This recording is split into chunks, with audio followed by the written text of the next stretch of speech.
Seterusnya, pengukuran kemiskinan negara tidak boleh hanya tertumpu kepada kumpulan 40% terbawah atau B40 sahaja. Sebaliknya, ia perlu diukur secara pendapatan individu. Menurut Ketua Ekonomi EIS UPM CS Centre for Future Labour Market Studies, Profesor Madya Dr. Muhammad Yusof Saari, ini kerana data B40 diukur 2 tahun sekali dan tidak mencerminkan realiti kemiskinan sebenar. Kalau kita berdasarkan M40, B40 ni, kita agak lambat untuk memantau, ya, kerana kita tidak tahu sebenarnya siapakah mereka ini. B40, M40 ini diklasifikasikan berdasarkan survey yang 2 tahun diadakan oleh Household Income Expenditure Survey. Jadi dalam masa 2 tahun itu tak ada maklumat terbaru berkaitan ini. Bagi saya, yang paling senang untuk kita monitor dalam konteks data yang ada sekarang ni, data rayanya, dengan konteks yang ada maklumat-maklumat dari agensi-agensi yang ada sekarang ini, lebih tepat, lebih baik dan lebih mudah untuk kita melaksanakan pemantauan secara berkala. Bukan saja kita dapat secara bulanan, mungkin secara mingguan atau harian, ya. Contohnya data yang ada di pihak peringkat dicerap oleh data Perkeso. Jadi yang paling ideal bagi saya adalah untuk kita melihat kepada pendapatan individu itu ataupun range pendapatan itu, daripada kita mengklasifikasikan B40, M40 dan T20. Susah untuk kita nak melaksanakan dasar-dasar pemantauan jika kita berdasarkan kepada klasifikasi yang sedemikian. Dr. Yusof berkata demikian dalam webinar EU Era House of Scholar rancangan Malaysia ke-12, Ke Manakah Hala Tuju Kita, yang menyentuh tentang pembangunan modal insan dan keterangkuman sosioekonomi. Pendapat itu turut disokong pensyarah Institut Penyelidikan dan Pengurusan Kemiskinan INSPEC Universiti Malaysia Kelantan, Profesor Madya Dr. Wan Amir Zalwan Ismail, yang mengakui klasifikasi B40, M40 dan T20 menimbulkan kekeliruan ketika melaksanakan program membasmi kemiskinan. Kami bukan setakat kita buat kemiskinan, kajian kemiskinan sahaja, tapi kita juga buat program-program pengurusan kemiskinan, capacity building dan sebagainya. Apa kekangan ataupun apa cabaran yang kami hadapi? Sudah pasti kekeliruan definisi kemiskinan. Biasanya kita sebut orang miskin adalah PJK lah, bawah PJK, tapi ramai sebut B40. B40 sedangkan B40 bukan miskin. Kita tahu dia adalah berpendapat terendah, kita tahu adalah kategori dan sebagainya. Akhirnya apa? Dia salah sasar. Dia kata semua B40 miskin, yang tak miskin itu termasuk lah sekali. Itu jadi kita nampak akhirnya strategi ataupun pendekatan kita cuba urus kemiskinan, baski kemiskinan, seolah-olah dalam braket kasar sedikit lah, mencurah garam ke laut. Sementara itu, Dr. Yusof berkata, pendekatan pembasmian kemiskinan memerlukan autonomi mengikut lokaliti, daerah dan negeri. Ini kerana keadaan kemiskinan setiap segmen tersebut berbeza dan memerlukan langkah berbeza. Dan menjelang pembentangan rancangan Malaysia ke-12 minggu depan, kami di Astro Awal ini terus membawakan pelbagai analisis, laporan pendapat pakar dan suara rakyat di semua platform kami. Pastikan anda lawati laman mikro kami berkenaan rancangan Malaysia ke-12 dan juga bajet 2022. Dan hari ini kita ingin bincangkan berkenaan dengan infrastruktur dan projek pembangunan dalam kajian separuh penggal rancangan Malaysia ke-11 2016-2020 yang diterbitkan sekitar 2018-2019. Teras 5 dalam kajian semula teras strategik menjelaskan infrastruktur akan diperkukuh bagi menyokong pertumbuhan ekonomi, menyediakan asas untuk perkukuh pengembangan ekonomi dan sediakan persekitaran yang boleh menyokong pertumbuhan. Pelaburan yang besar dalam infrastruktur bertujuan untuk memastikan akses yang lebih baik kepada perkhidmatan, utiliti dan juga kemudahan asas. Kita ingin bincangkan berkenaan dengan fokus infrastruktur yang harus dilihat dalam bergerak ke hadapan untuk perkukuhkan ekonomi selepas COVID-19. Dan kita bersama Ketua Pakar Ekonomi Bank Islam Malaysia Berhad, Dr. Muhammad Afzal Nizam Abdul Rashid. Doktor, tentunya wujud semakkan semula dalam trend pekerjaan global daripada bekerja di pejabat kepada bekerja di rumah. Jika kita lihat trend ini memungkinkan tumpuan kepada pembangunan infrafizikal komersial mungkin berkurangan di masa hadapan dan kediaman akan jadi lebih besar. Ini satu aspek. Kita juga lihat keperluan infra untuk kesihatan. Jalur lebar semakin penting dalam dunia yang ketika COVID-19 dan selepas COVID-19. Apa yang doktor rasa akan jadi fokus dalam rancangan Malaysia ke-12 terutama dalam segi infrastruktur? Terima kasih Rizal tentang penerangan yang awal yang saya terima tadi tu. Saya suka membicarakan hal ini kerana saya sendiri pun terlibat secara langsung seperti disebutkan tadi, bekerja daripada rumah, dan kita sedia maklum bahawa dengan bekerja daripada rumah ni mungkin tidak semua, tapi bagi mereka yang bekerja di rumah ni dari segi produktivitinya masih lagi terjamin dan boleh dipantau. Dan di sini saya nampak trend yang akan datang menimbulkan satu pertanyaan lah, apakah strategi yang sesuai untuk kita raikan dengan perkembangan teknologi ini. Sudah tentu adakah kita akan terus menerus membangunkan infrastruktur fizikal, dan ini akan orang kata tu menyebabkan kita rugilah kalau kita tak ada kesempatan disebabkan oleh situasi perkembangan teknologi ini.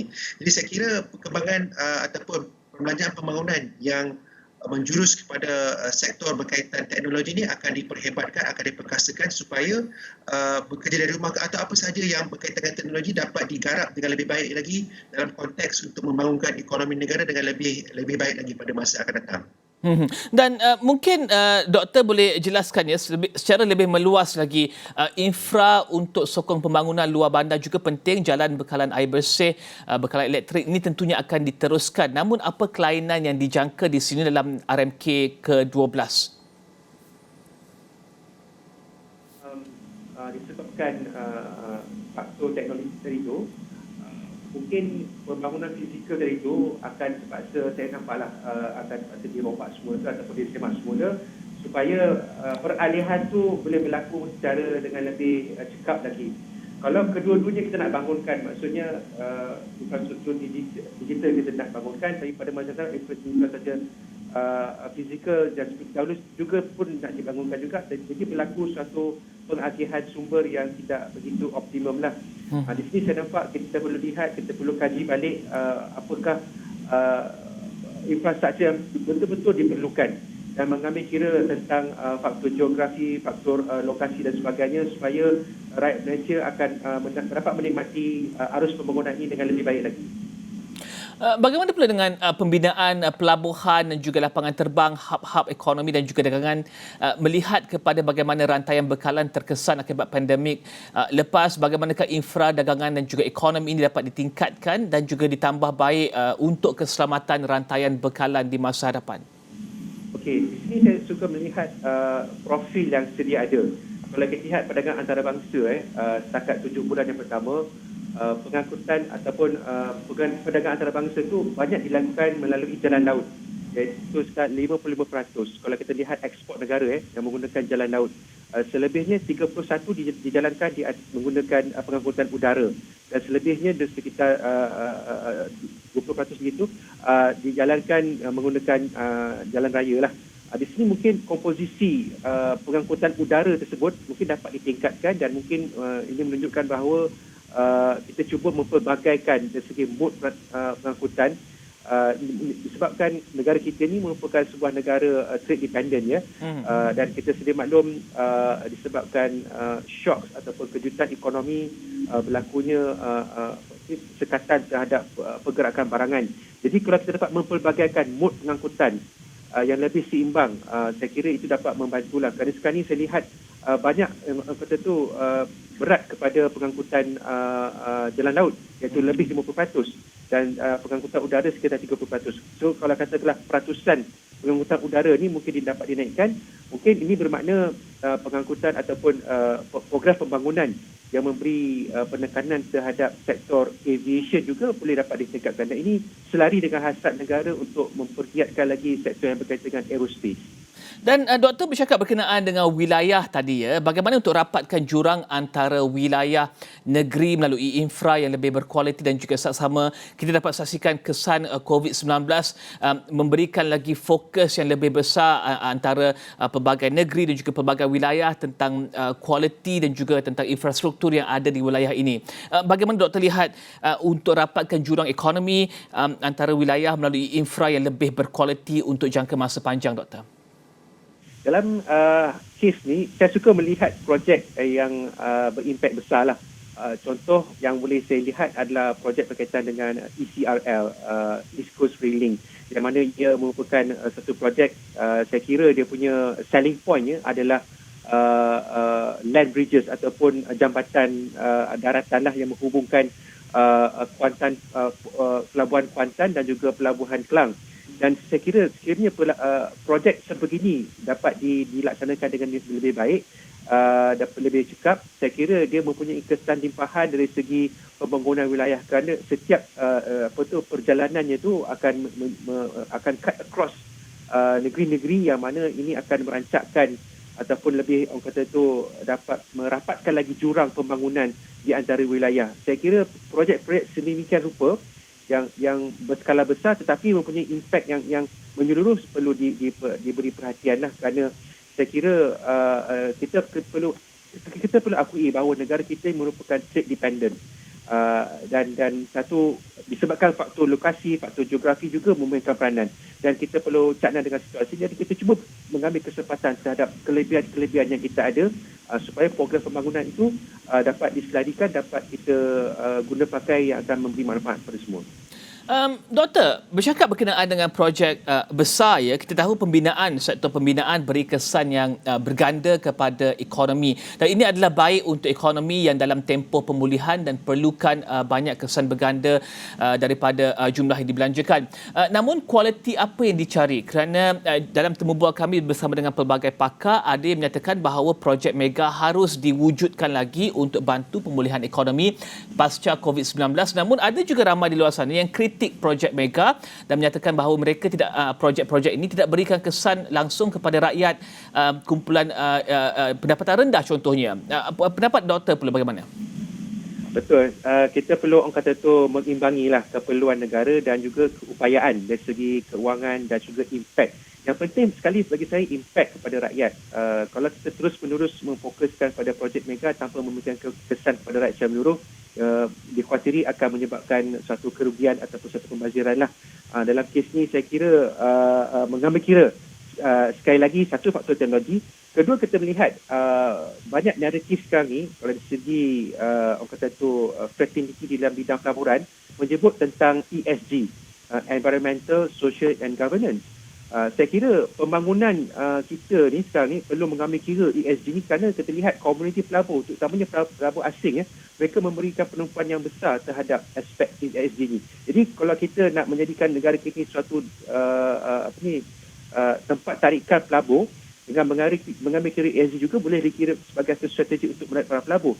Dan saya kira dengan penerapan unsur-unsur ESG ni juga saya kira dapat menjadikan suatu program pembangunan lebih lestari.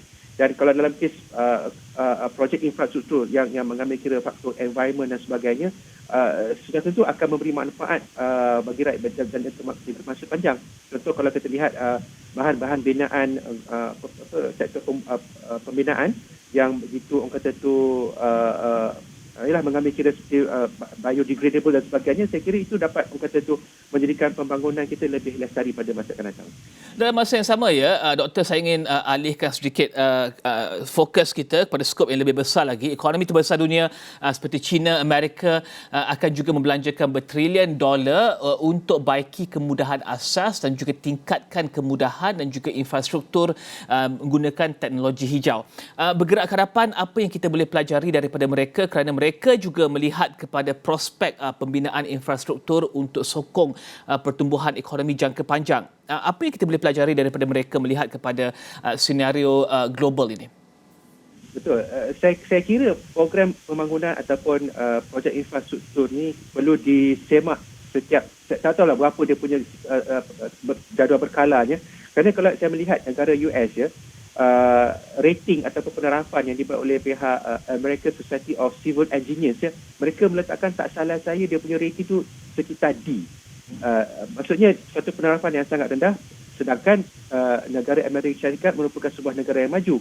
So saya mengambil kira faktor ini sebagai satu petanda bahawa kita perlu sentiasa menilai semula setiap projek kita ataupun projek infrastruktur yang sedia ada. Perlu ada, orang kata tu, budaya maintenance supaya infrastruktur yang sedia ada kekal dapat beroperasi, berfungsi dengan lebih baik dan dapat, orang kata tu, membantu dalam meningkatkan produktiviti negara. Jadi maksudnya apa jua bentuk projek pembangunan yang kita nak lancarkan, kita perlu ada satu jadual berkala untuk kita nilai semula, dan apakah pula nilai tambah ataupun upgrade ataupun program-program untuk menaik taraf terhadap projek-projek yang sedia ada supaya jangka hayat projek tersebut ataupun infrastruktur tersebut dapat dipanjangkan dan ia kekal dapat membantu dalam meningkatkan produktiviti negara. Terima kasih Dr. Afzal Nizam Abdul Rashid, Ketua Pakar Ekonomi Bank Islam Malaysia, membincangkan berkenaan dengan fokus infrastruktur dan juga fokus kepada projek pembangunan dalam RMK ke-12. Selepas tertangguh selama setahun, bagaimana rancangan Malaysia ke-12 akan menghidupkan semula ekonomi negara selepas lumpuh akibat pandemik? Bagaimana ia memastikan selepas terencat pertumbuhan selama 2 tahun, ekonomi dapat dibangunkan dengan lebih baik untuk 5 tahun akan datang? Bagaimana RMK12 akan menjamin pembinaan Malaysia yang lebih baik? Saksikan liputan istimewa rancangan Malaysia ke-12 Isnin 27 September bermula jam 10.30 pagi hanya di Astro Awani, saluran berita paling dipercayai di Malaysia.